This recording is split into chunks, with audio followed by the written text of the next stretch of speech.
U S A سے عظیم پوچھتے ہیں، میرا ایک دوست بہت جاہل، مغرور اور منافق ہے، ایسے دوست کے ساتھ میں کس قسم کا برتاؤ کروں جبکہ وہ مجھ سے ملنے سے بھی باز نہیں آتا؟ وہ دوست بہت اچھا جو آپ سے ملنے سے باز نہیں آتا، آپ اس کو دھتکاریں نا، محبت کریں اور اس کو اپنے پاس کریں، شاید آپ کے بعد و نصیحت سے میل جول سے اس کو بھی کبھی توبہ نصیب ہو جائے۔ آپ اس کو لا علاج کر کے دور پھینک دیں گے تو گمراہ مرے گا، تو شاید آپ کو بھی اللہ تعالیٰ پکڑ لے کہ آپ کی بدسلوکی سے یہ دوست کو گیا، اگر آپ اچھا سلوک کرتے اپنے پاس بیٹھنے سے شاید یہ توبہ ہی کر جاتا۔ آپ نہ منافق کہیں نہ کوئی، یہ بھی بات غلط ہے، کیوں آپ کسی مومن کو کلمہ گو کو منافق کہہ رہے ہیں؟ یہ تو اللہ نے اپنے رسول علیہ السلام کو کہہ دیا سورہ توبہ پڑھیں کہ ایسے منافق ہیں، تو بھی نہیں ان کو جانتا، نبی نہیں جانتا تھا کہ یہ منافق ہیں، ہم کون؟ منافق نہ کہیں گناہ گار ہیں، ٹھیک ہے، غلطی ہے، وہ بھی آپ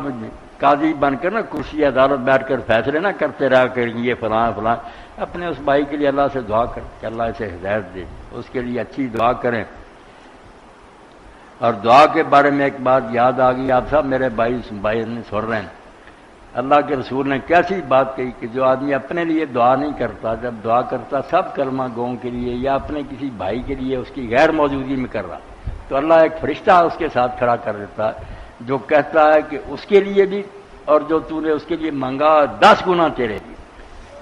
یہی اس لیے آتا نا روایتوں میں کہ اہل بیت میں سے ایک امام کے ساتھ حج کیا، ایک نے کہتا میں نے نہیں امام کو دیکھا، پورے حج میں انہوں نے اپنے لیے کوئی دعا نہیں کی،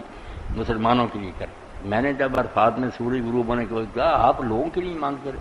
یہی حدیث انہوں نے سنا کر کہا کہ یار میری دعا شاید قبول ہو جانا، جب فرشتے خدا کے ساتھ کھڑے کر دیے وہ تو اللہ کے حکم سے آئے، وہ جب کہیں گے کہ تجھے بھی ملے اور جن کے لیے تو مانگ رہا انہیں ملے تو پھر تو ضروری قبول ہوگی۔ اس لیے کلمہ گوں کے لیے آپ دعا کریں، بڑا رشتہ ہے، حضور کی امت ہے، حضور کے ماننے والے۔ اللہ اکبر۔ ایک